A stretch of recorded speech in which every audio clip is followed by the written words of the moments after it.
Señor les bendiga a todos. Decía temprano que es un honor estar acá compartiendo la palabra del Señor. Me he gozado conocer gente nueva, algunos más buenos que otros porque son salvadoreños, pero sí, he conocido gente de Honduras, de Costa Rica, y me da mucho gusto ver lo que Dios está haciendo acá en este lugar. Soy el pastor Andrés Benavides, de 2 veces de El Salvador, por la gracia de Dios, y estoy pastoreando la iglesia bautista Betel hace ya 15 años. Conozco al pastor Ríos hace un buen tiempo atrás. Soy el secretario de la Asociación Bautista de las Iglesias Hispanas de Nueva York y New Jersey, y donde su pastor es el presidente. Así que decía que ya tenemos una buena relación con su pastor, y esta vez me ha honrado dándome la oportunidad de compartir la palabra de Dios acá con ustedes. Así que me dijo que predicar el mismo sermón que en la mañana, así que si usted estuvo acá temprano, ojalá no se vaya a dormir, y si se duerme procure no roncar para que no me despierte a los que ya se durmieron. Así que les voy a pedir que abran sus Biblias en el Evangelio según San Lucas, capítulo 7.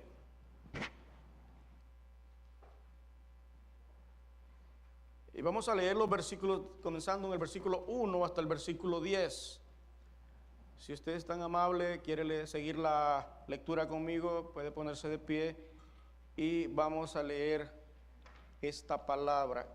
¿Qué les parece si hacemos algo? Yo voy a leer un versículo y ustedes leen uno también, ¿les parece? Y al final vamos a leer todos el número 10, lo leemos todos juntos. ¿Qué tal? Así vamos a entrar en calor y no nos vamos a dormir en esta tarde. Déjenme leer el versículo 1, que dice así: en el nombre del Padre, del Hijo y del Espíritu Santo. Después que hubo terminado todas sus palabras al pueblo que le oía, entró en Capernaum.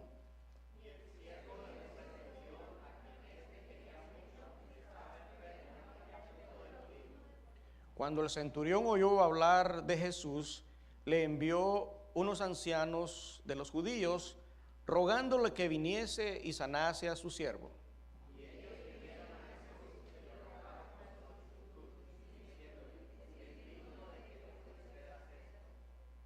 Porque ama a nuestra nación y nos edificó una sinagoga.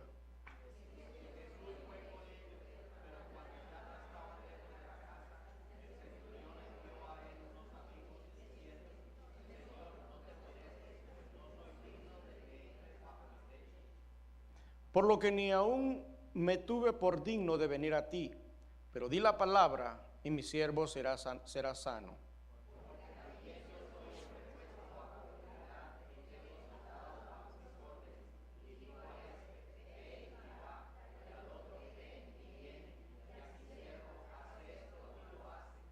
Al oír esto, Jesús se maravilló de él y volviéndose dijo a la gente que le seguía: os digo que ni aún en Israel se ha hallado tanta fe. Todos juntos. Y al regresar a casa, los que habían sido enviados hallaron sano al siervo que había estado enfermo. Padre, en el nombre de Jesús te damos gracias por este momento.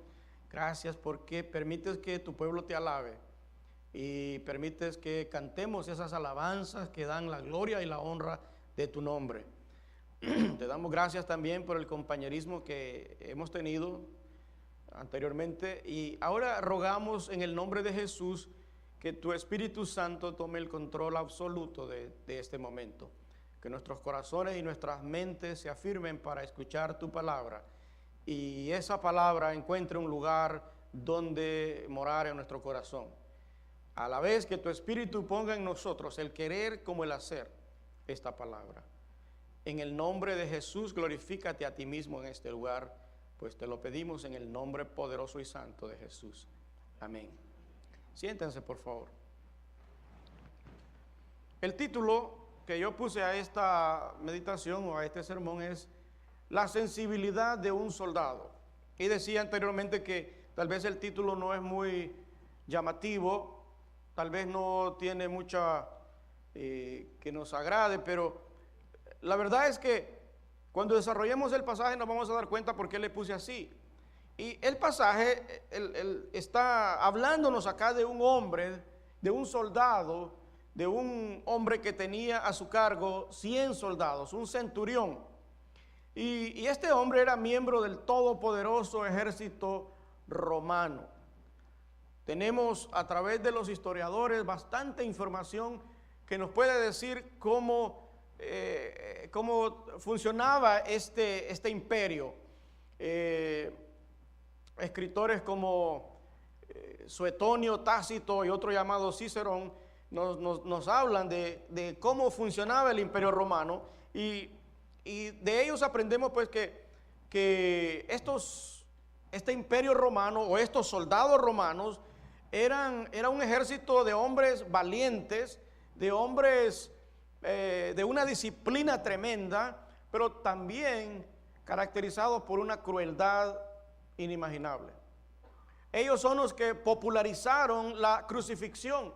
No que la crucifixión inició con ellos, la crucifixión era algo que se dio por muchos años, pero ellos la popularizaron para mostrar a sus enemigos lo crueles que podían ser si se rebelaban contra el gobierno.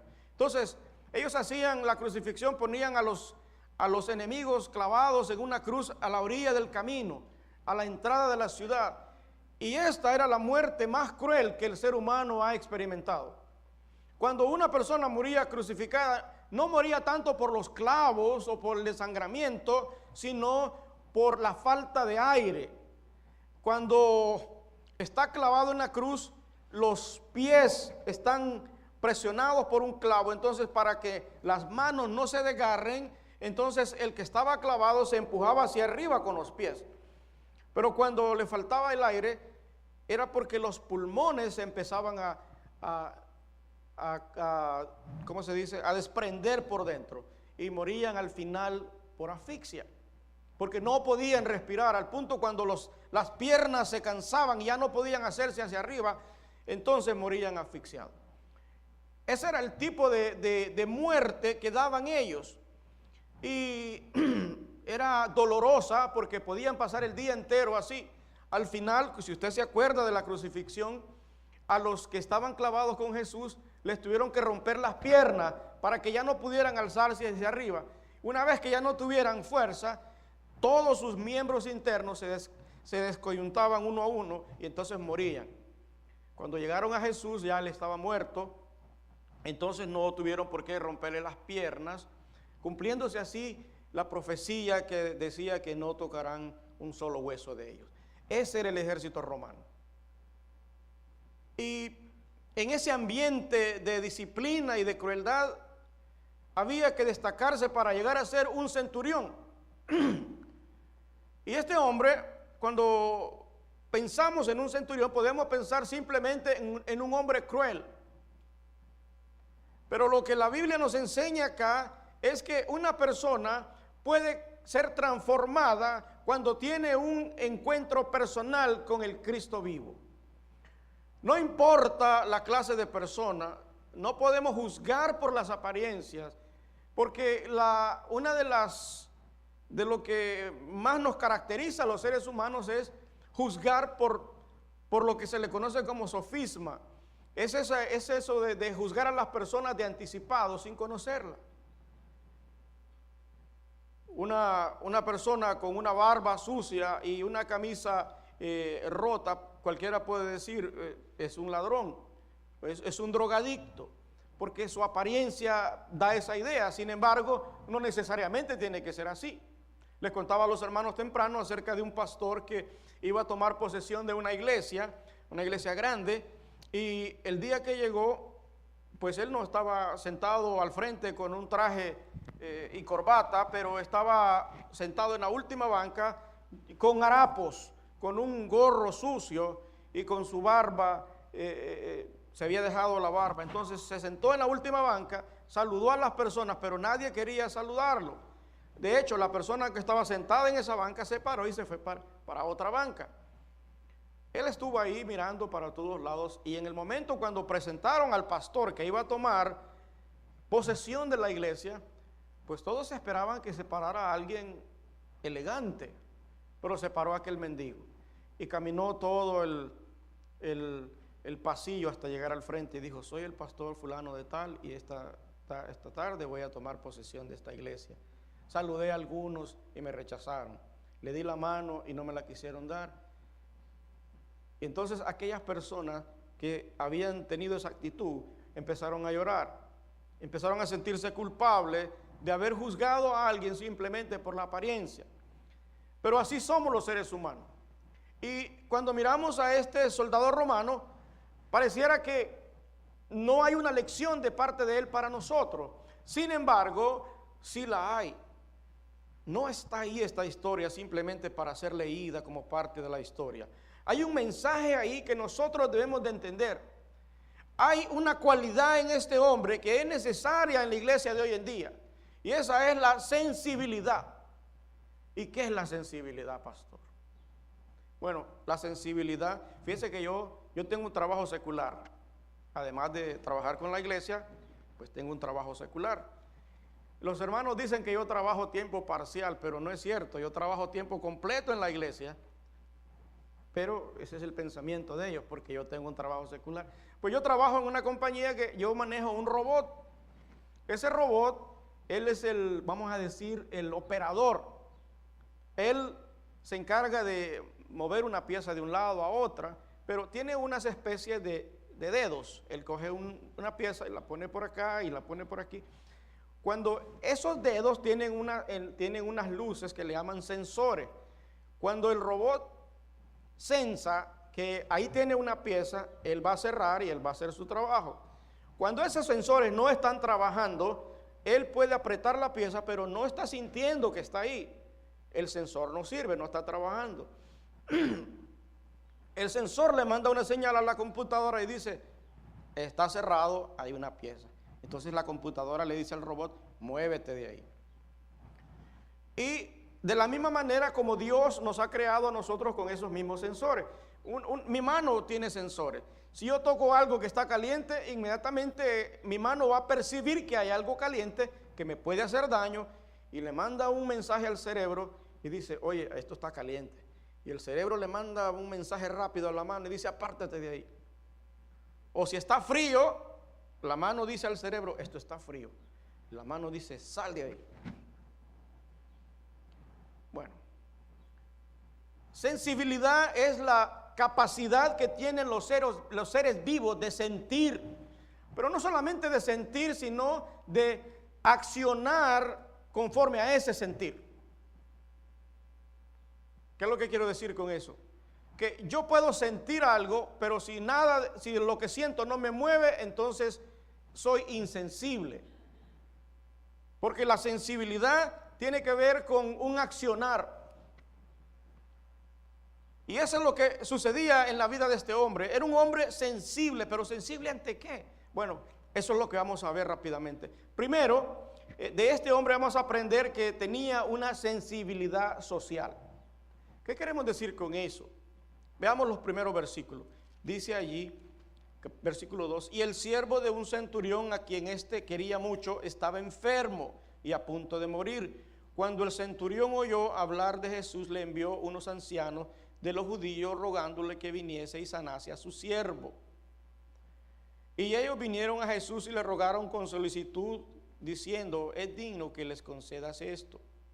Ahora, note una cosa, lo primero que vemos acá es que este hombre, este centurión, tenía un esclavo. Estamos acá ante, este pasaje pertenece al tiempo de la esclavitud, donde un esclavo era simplemente comparado con un animal o una cosa. Posiblemente un animal tenía más valor que un esclavo, porque si un amo tenía un perro, ese perro era cuidado muy bien, pero el esclavo padecía todo tipo de dificultades. Era considerado como una cosa. No podía levantar su mirada para ver los ojos de su amo. No tenía libertad de hacer nada. Y lo que podemos pensar, lo más normal hubiera sido que este hombre, cuando su criado se enferma, lo más normal sería cambiarlo. por uno más joven, por uno más robusto, por uno en buen estado de salud, y tomara esta cosa, porque así eran considerados, y sacarlo, que se fuera a morir a la calle. Podía haber hecho eso porque era pertenencia de él. Y uno puede hacer con sus cosas lo que le da la gana, ¿sí o no? Usted puede regalar a alguien un par de zapatos que es suyo, usted se lo puede regalar y nadie le va a decir. Te llegan a la casa a cocinar, a limpiar, a cuidar de los niños, mientras que el esposo nunca valora ese sacrificio. Y hay un montón de mujeres quejándose, y los pastores recibimos más quejas y pasamos más tiempo trabajando con familias y con hogares donde falta de amor y falta de sensibilidad hace que estas mujeres se sientan mal, derrotadas en su vida. Pero cuando hay sensibilidad, entonces podemos valorar el trabajo de nuestras esposas y podemos colaborar con ellas y podemos exaltar el esfuerzo que ellas hacen. Pero eso falta en nuestras familias. Hace algunos años, un jovencito, un niño como creo que de 10 años, llegó a su casa y dijo a la mamá: mami, tengo esta nota del profesor, tienes que firmarla. La mamá dijo: no puedo, estoy ocupada, estoy viendo la televisión. El niño fue a su cuarto y nunca bajó. Cuando llegaron lo encontraron colgado, se ahorcó. Y había dejado una nota diciendo: nadie me presta atención. Por la falta de sensibilidad. Las necesidades de nuestros hijos ya no son nuestras necesidades. A veces ellos están encerrados en sus cuartos oyendo música con un aparatito que los va a dejar sordos, y nosotros estamos en otra cosa. Ya no preguntamos: hijo, ¿cómo te fue en la escuela? ¿Cómo te fue en el colegio? ¿Cómo te fue hoy? Ya no hay esa amistad entre esposo y esposa, entre hijo y padre. Ahora cada quien está en su mundo. Mire qué sencillo, que usted va a un restaurante y va a ver que estaba el esposo y la esposa, y en vez de tener una conversación, oiga, y uno dice: pero ¿para qué ir a un restaurante a estar ahí? Mejor me quedo en mi casa.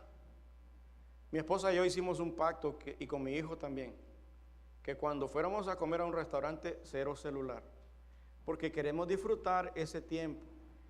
Cuando hay sensibilidad hacia las necesidades de los demás, entonces hacemos cualquier cosa por suplir esa necesidad, sea en el hogar, sea en la sociedad, sea en la iglesia. Entonces es importante entender que este hombre no solamente no actuó como debería de haber actuado el resto de los demás, pero había una diferencia en él y nos da una lección a nosotros. Pero lo segundo que vemos acá en el carácter de él es que tenía sensibilidad espiritual.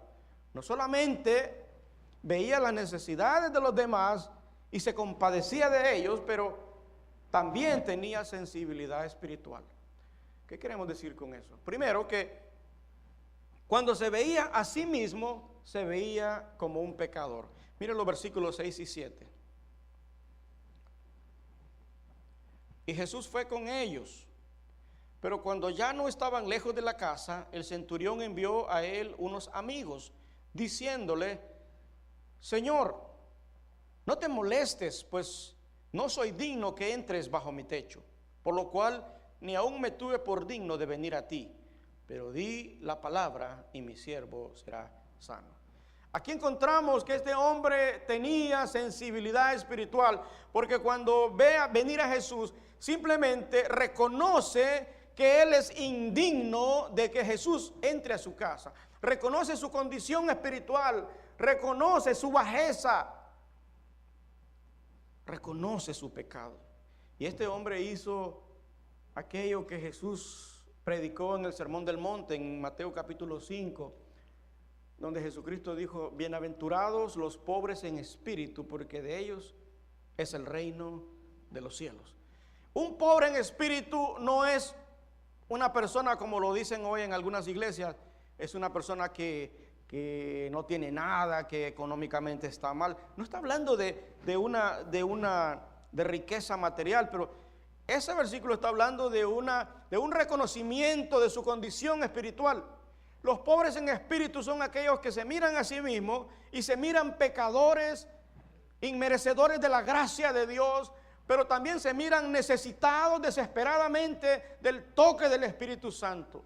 Esto es como aquel hombre que llegó al templo y junto con él estaba también un publicano, y el publicano decía: gracias te doy, Señor, porque yo no soy como ese pecador que está ahí.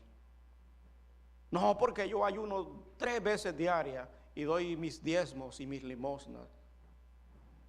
El otro, que era un publicano, y usted sabe que un publicano era un cobrador de impuestos, eran enemigos de los israelitas porque le robaban. Este hombre dice que dándose golpes de pecho, clamaba a Dios diciendo: Señor, sé propicio a mí que soy pecador. Y Jesucristo pregunta: ¿quién de los dos salió justificado? Y todos respondieron: pues el publicano, porque miraba a sí mismo su propia condición y se miraba como un pecador, inmerecedor de levantar sus ojos al cielo. Hoy en día encontramos muchas personas que se les predica el evangelio y dicen simplemente: pero yo no soy malo, yo no hago nada malo, yo de hecho ayudo a todas las personas que puedo, yo voy a la iglesia y oigo, sí, pero no me envuelven nada, porque la verdad es que yo no creo que soy malo. Y si le pregunta: ¿y usted si se muriera hoy iría al cielo? Claro que sí. ¿Por qué? No, porque yo voy para el cielo, yo no le he hecho mal a nadie. Una vez se murió un hombre rico que confiaba en su propia justicia, y junto a él se murió un hombre pobre que había confiado en Jesucristo como su Señor y Salvador. Y ahí van los dos caminando para el cielo, y se encuentran en el camino, y el rico dice al pobre: oye, ¿y tú para dónde vas? Y yo voy para el cielo. ¿Pero cómo que vas para el cielo? ¿Qué te hace pensar que vas para el cielo? Dice: yo tengo mi boleto. Sí, aquí tengo mi boleto, voy para el cielo. Y dice el rico: pero yo no tengo boleto. Me dice: ese no es mi problema. Dame un pedazo de tu boleto, dice. ¿Seguro? Sí, dame un pedazo. Me dice: bueno, aquí está, tienes un pedazo de mi boleto. Y ahí van caminando los dos, y el rico, todavía un poco desconfiado, le dice: oye, tu boleto es más grande que el mío, dame otro pedazo de ese boleto. Y el hombre le dice: pero no le va a servir de nada. Dice: no, dame otro pedazo de ese boleto porque el mío es más pequeño. Dice: está bien, yo le voy a dar otro pedazo. Y él le da otro pedazo. Cuando llegan al cielo, adivinen quién estaba en la puerta. San Pedro. Y ahí está San Pedro y dice: a ver, ¿y ustedes qué? Y dice el rico: yo vengo para el cielo. ¿Y qué te hace pensar que vienes para el cielo? Dice: bueno, yo vengo para el cielo porque aquí está mi boleto. A ver, dice, ¿qué tienes ahí? Y saca, y tenía una letra, era una letra, la letra H. Y dice: ya ves, San Pedro, vengo para el cielo porque heaven, pues hablaba inglés el hombre, ¿no? Heaven se escribe con H, heaven, voy para el cielo. Ok, está bien. Y la otra, dice: mira, y la otra es una E. Heaven se escribe así, heaven, voy para el cielo. Qué bueno, dice San Pedro. Pero tiene más ahí. Dice: sí. Y la otra era una L y otra L. Hell. ¿Y usted sabe qué quiere decir eso, verdad? Infierno. Y entonces usted dirá: bueno, ¿y qué le pasó al otro? Bueno, el otro, pues cuando abrió su boleto, era una cruz. Había puesto su confianza en Jesucristo. La verdad es que hoy día necesitamos esa clase de sensibilidad para poder ver nuestra propia condición. No importa ir a la iglesia, no importa ser un religioso, eso no te lleva al cielo. Lo que te lleva al cielo es cuando reconoces tu condición espiritual y tu necesidad del toque de Jesucristo, cuando reconoces la necesidad de ese Salvador, Cuando reconoces que por ti mismo no puedes entrar al reino de los cielos, entonces podrás depender de la salvación que Él te ofrece. No antes. Y este hombre, este soldado, reconocía su propia condición. Dice: no soy digno, Señor. No soy digno de ti. No soy digno de tu gracia. No soy digno de tus favores. Y qué bueno es reconocer, porque cuando nos humillamos ante el Señor, esa humillación es la que hace que Dios nos exalte. Dice la Biblia que Jehová exalta a los humildes y humilla a los impíos hasta la tierra. Es mejor humillarse ante Dios que permitir que Él nos humille. Lo otro que vemos acá en este hombre es que en cuanto a su sensibilidad espiritual es que no solamente miraba su propia condición espiritual, pero cuando mira a Jesucristo ve a la persona de Jesucristo en todo su esplendor. Lo que pensaba acerca de Jesucristo es que es un Dios santo, es un ser diferente. Él le dice: no soy digno que entre bajo mi techo. No soy digno porque tú eres 3 veces santo y yo soy un pecador. Pero eso que lo hace a él indigno es porque primero está reconociendo quién es ese Señor. Porque no era un maestro más, porque no era otro rabino, pero estaba reconociendo que aquel Señor era el Dios que descendió del cielo, el que tiene todo el poder para cambiar, el que tiene todo el poder para transformar, el que tiene todo el poder para sanar. Por eso dice: tú eres santo y yo soy un indigno pecador. Hay una diferencia entre conocer de Jesús y ver a Jesús como realmente es. Todo el mundo sabe acerca de Jesús, e incluso el diablo sabe mucho de Jesús. Pero el diablo no estará en el reino de los cielos. Cuando este hombre ve a Jesucristo y ve la persona de Jesús, está reconociendo en Jesús que es diferente, que viene de Dios, que es Dios, porque solamente delante de Dios se podía humillar un centurión romano. Ellos eran orgullosos, y es interesante que cuando Pablo escribe la carta a los romanos, pues por ahí el capítulo 1, versículo 17, me parece que 16, 17, Pablo dice: porque no me avergüenzo del evangelio, porque es poder de Dios para salvación.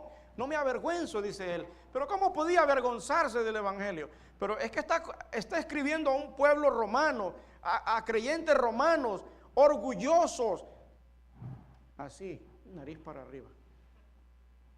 Y él no se avergonzaba de escribir acerca de un carpintero que murió en la cruz, porque esa muerte en la cruz es lo que trae al hombre salvación y vida eterna. ¿Cómo avergonzarse de hablar de su maestro, de aquel carpintero? No se podía avergonzar. Y ahora este hombre, este soldado romano, lo hemos humillado, reconociendo la persona de Jesucristo y dándole honor a la persona de Jesucristo. Podemos honrar a Dios solamente de palabras, pero eso no le impresiona a Dios. Lo que impresiona a Dios es un corazón contrito y humillado que exalta la grandeza, el poder, la majestuosidad de Dios. Nosotros debemos de estar dispuestos, si somos sensibles ante la persona de Dios y ante nuestra propia condición, debemos de estar dispuestos a dejar que Cristo sea exaltado en nuestra vida y en la vida de la iglesia. Pero hay personas que les gusta que todo el mundo los vea a ellos. Los psicólogos han dicho que todas las personas que pasan poniendo fotos en Facebook o Twitter tienen un complejo. Y yo no estoy en contra suya, hermano, si usted pone fotos, adelante. Pero ellos dicen de que se ponen fotos y las ponen ahí, es porque quieren que todo el mundo las admire y le pongan un like. Sienten la necesidad que alguien les diga: qué bonita que estás. Oiga, pero es que esa es la naturaleza humana. Queremos la atención para nosotros, queremos ser vistos, queremos ser adorados. Eso fue lo que le pasó a Satanás también. Él quería ser adorado, él quería tener el lugar de Dios, él quería tener la preeminencia, él quería todo para él. Miren los cantantes y los artistas de hoy en día. Cuando ya están perdiendo la fama, que ya no salen en la televisión y en las portadas de la revista, entonces arman cualquier lío para hacer otra vez noticia. Oh, ahora sí están contentos porque ya están ahí otra vez. Un cantante español dijo en una entrevista que cuando está en el set, el aplauso del público viene a ser como una droga que lo motiva, lo exalta y lo lleva al clímax. Pero cuando termina todo y está en su camerino y ya no tiene el aplauso del público, siente un agotamiento y una tristeza. Porque el ser humano ama el ser visto. Sin embargo, mire lo que dijo Juan el Bautista: es necesario que yo mengüe, pero que Él crezca. Es necesario, la persona que es sensible ante su propia condición, no solamente se mira como pecador, pero mira a Él como el único que es digno de ser exaltado. Y su anhelo es que vean a Cristo en su vida. Usted no es el importante, Él es el importante. Usted no murió en la cruz, Él murió en la cruz. Usted es lo que es por su gracia y por su misericordia. Nosotros no merecíamos nada de Él, sin embargo, todo lo que somos es por su gracia. Por lo tanto, cuando le damos algo a Él, cuando exaltamos su nombre, simplemente estamos haciendo lo que Él se merece. Y este hombre, lo interesante de él es que él exalta a Jesucristo, la persona de Dios. Y Jesucristo dice acerca de eso: en verdad os digo que ni en Israel se ha hallado tanta fe. ¿Por qué? Porque este hombre reconoce su propia condición espiritual, pero también reconoce a Dios como el grande, como el todopoderoso, y le da la honra que solo Él merece. Hay que ser sensible para eso, porque hoy en día muchas iglesias realmente no buscan la exaltación de Jesús. Hay pastores que no predican acerca de Cristo. Hay pastores que no predican acerca del pecado. Hay pastores que no le dicen a la iglesia que vean su propia condición para que se arrepientan y para que busquen al Señor. Sin embargo, estas iglesias están hablando de cosas como: tú descubre el campeón que hay en ti. Tú puedes vivir tu mejor vida hoy. Todo lo puedes hacer. Y la gente sale de la iglesia: ¡oh, qué lindo que habló el pastor! Puede ser que habló lindo, pero el asunto es: ¿te movió a buscar más a Jesús? ¿Te movió más cerca de Cristo? Porque si ese mensaje no te trajo más cerca de Cristo, pudo haber hablado bonito, pero fue pérdida de tiempo. Usted perdió su tiempo ahí. Lo que nos acerca más a Dios es cuando somos confrontados con la palabra de Dios y cuando somos sensibles ante esa palabra y nos hace ver nuestra propia condición. Y entonces caemos de rodillas delante de Él diciendo: Señor, no soy digno que entres en mi casa, pero di la palabra. Y hay una tercera cosa que yo quiero mencionar acá sobre el carácter sensible de este hombre, y es que versículo 8 dice él: porque también yo soy hombre puesto bajo autoridad y tengo soldados bajo mis órdenes, y digo a este ve y va, y al otro ven y viene, y a mi siervo haz esto y lo hace. Aquí encontramos otro asunto del carácter de este hombre, que era sensible ante la autoridad. Él reconoce que aquel que estaba delante de él, otra vez, tenía autoridad sobre él. El soldado romano tenía a su cargo soldados a los que le daba órdenes, y todo el mundo le obedecía. Pero ahora él reconoce que está delante de alguien que es merecedor de doblar la rodilla y le dice: Señor, yo sé que tú tienes el poder, porque tienes toda la autoridad. Señor, solo di la palabra. Basta con que tú digas la palabra y el milagro será hecho, porque tú tienes toda la autoridad.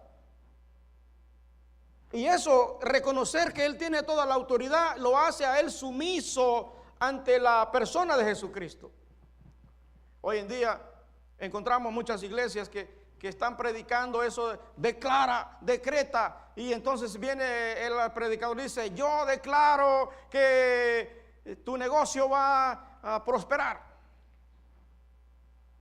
Un día vino un hermano al pastor y dice, en un culto de oración, y dice: pastor, ore por mí porque mi negocio anda mal y no hay entrada. Tranquilo, hermano. Y empezó el pastor y dice: yo declaro y decreto que este negocio de este hermano va a prosperar, y yo declaro y decreto que todos nosotros vamos a ser parte de ese crecimiento, y yo declaro y decreto y establezco que a partir de hoy ese negocio va para arriba. Y ya, amén. Y le dice: hermano, a propósito, ¿y qué clase de negocio tiene? Pues tengo una funeraria, pastor.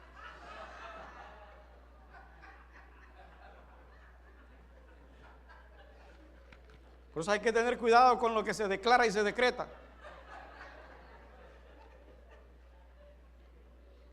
Y la verdad, hermano, yo quiero decir que la única palabra que tiene poder y el único que puede decretar y cumplir es el Señor. Nosotros no le podemos dar órdenes a Dios y decirle: Señor, haz esto, y Él lo tiene que hacer. No, Él no está obligado a hacer nada que usted quiera, porque Él es el Señor. Él es el Dios poderoso, Él es el que murió en la cruz, Él es el digno de toda adoración. Nosotros no somos nada. Y cuando reconocemos esa soberanía y esa autoridad que Él tiene sobre nosotros, sobre su iglesia, nos humillamos ante Él antes que darle órdenes y que estar decretando cosas. No es así. Necesitamos ser sensibles ante la autoridad de Jesús. Este hombre es una lección. Un centurión que entendía lo que es el sometimiento. Él dice: yo tengo hombres que me obedecen, cumplen lo que yo les digo. Por lo tanto, Señor, di la palabra, porque tú eres mayor que yo. Di la palabra, Señor, y el milagro será hecho. Y fíjese que este principio de sometimiento funciona, porque es un principio, funciona tanto en el hogar como en la iglesia, como en el Estado, porque el Señor estableció estas tres entidades: el hogar, la iglesia y el Estado. Y cuando entendemos este principio de sometimiento, que hay una autoridad sobre nosotros, no nos cuesta someternos en esas otras áreas. Por ejemplo, ya les he dicho de la esposa que dice: pastor, yo no tengo problema de someterme a mi esposo. No, yo no tengo problema de someterme a Dios, pero yo no me puedo someter a ese hombre. Pues se hace difícil, y créanmelo, ustedes no lo saben, pero los pastores pasamos mucho tiempo tratando con hogares que en problemas, en gran necesidad, por la falta de sensibilidad. Pero cuando una mujer se somete a Dios, se somete al señorío de Dios, entonces no le cuesta someterse a su esposo. Y cuando un hombre entiende que sobre él está la cabeza, que es Cristo, Él es el Señor, Él es el que da las órdenes, y yo me someto a ese Señor, entonces yo no tengo problema de someterme a mi esposa. Porque la palabra de Dios dice en Efesios capítulo 5, por ahí el versículo 21, dice: someteos unos a otros en el temor del Señor. Someteos, no es asunto de que ella se tiene que someter a mí, el asunto es someteos. Imposible, pastor. Si es posible, cuando entiendo que sobre mí hay un señorío, hay uno que da las órdenes, hay uno que dice, que dicta las normas, las reglas, y cuando yo me someto a él, someterme a mi esposa es un placer. Yo no voy a decir esto para vanagloriarme, porque ustedes no me conocen, pero en mi casa yo sirvo a mi esposa y lo hago con mucho placer. A veces le digo: ¿quiere un café? Yo se lo hago. y quiere alguna cosa, yo lo hago. No soy buen cocinero, pero a veces me quedan bien buenos los huevos duros. Y yo hago cualquier cosa. ¿Por qué? Porque quiero que ella se sienta que tiene un valor especial para mí. Pero lo mismo hace ella. Mi esposa puede estar en cualquier lugar y está pensando en lo que a mí me gusta, en lo que a mí me agrada. Si hay alguna cosa que ella ve que a mí me gusta, la compra, dice, te compré esto. Tenemos ese asunto, pero eso no, hermano, eso no viene así nomás. Es porque cuando tú reconoces que delante de ti hay uno más grande y te sometes a ese Señor, entonces ese sometimiento mutuo es fácil. La mujer no se somete a la fuerza, pero se somete con gusto. Se siente honrada de estar sometida a ese hombre, porque hay un hombre que la valora, hay un hombre que la quiere, que la exalta, pero porque ese hombre también está sometido al señorío de Cristo. Cuando ese hombre no se somete a Cristo, no va a ser sensible ante las necesidades de su esposa. Cuando esa mujer no se somete al señorío de Cristo, no va a ser sensible ante las necesidades de su esposo. Por eso hay tanto divorcio en este país. Pero también decíamos que el principio funciona en la iglesia.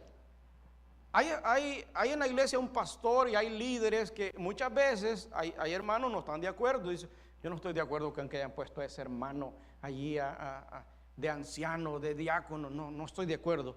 Pues no estoy de acuerdo, hermano, ese es problema suyo. Pero hay un principio de sometimiento. El Señor lo puso, el Señor lo llamó. Porque la Biblia dice que los que sirven son llamados por Dios. No me gusta el pastor. Pues que no le guste, váyase para otra iglesia. Pues sí.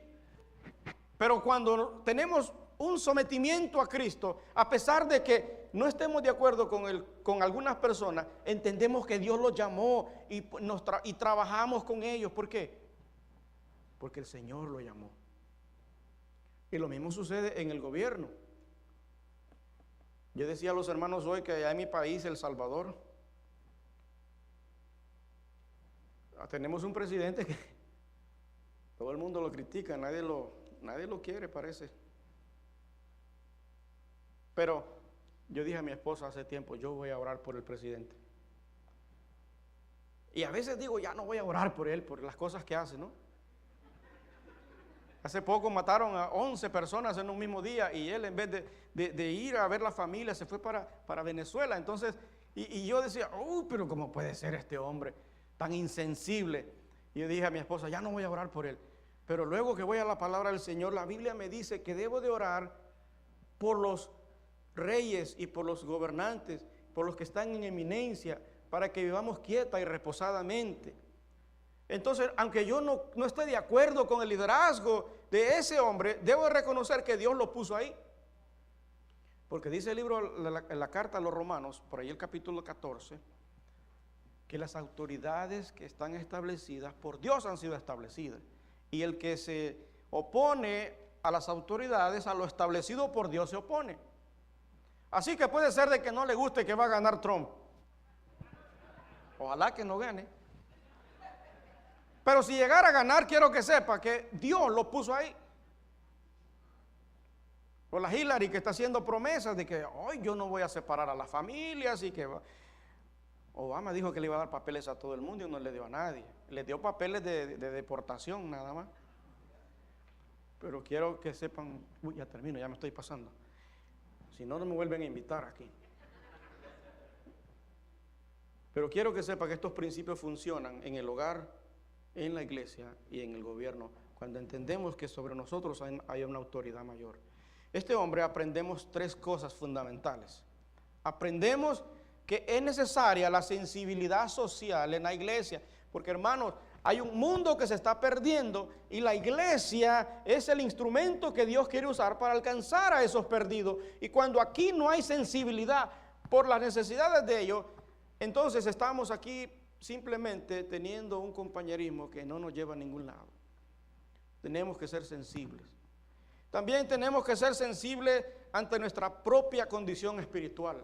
Todos los días tenemos que reconocer cómo está mi relación con Dios. Y debo de humillarme, de venir a los pies de Cristo cada día, humillándome y reconociendo que no soy digno de nada de lo que Él me da, pero que también reconozco mi necesidad y mi dependencia total de Él. Pero también debemos reconocer de que Él tiene toda la autoridad sobre tu hogar, sobre tu iglesia, y debemos de someternos a Él. Ojalá que esa sea tu oración, ojalá que ese sea tu compromiso, y ojalá que tu vida no sea la misma a partir de hoy, sino que reconozcas que Dios espera algo más de ti. Esa sensibilidad debe estar en el creyente, en la iglesia.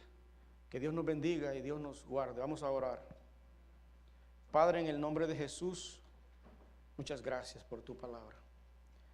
Gracias, Señor, porque nos das el privilegio de poder compartir esto que tú has puesto en el corazón. Y permite, oh Dios, que no regrese a ti vacía, pero que hagas la obra para la cual tú la has enviado. Que tu pueblo en esta tarde, oh Dios, tome la decisión de buscar esa sensibilidad que solamente podemos encontrar en ti. Oh Espíritu de Dios, haznos sensibles ante toda necesidad, ante nuestra propia condición y ante tu persona misma. Todo esto lo pedimos en el nombre de Jesús. Amén. Amén.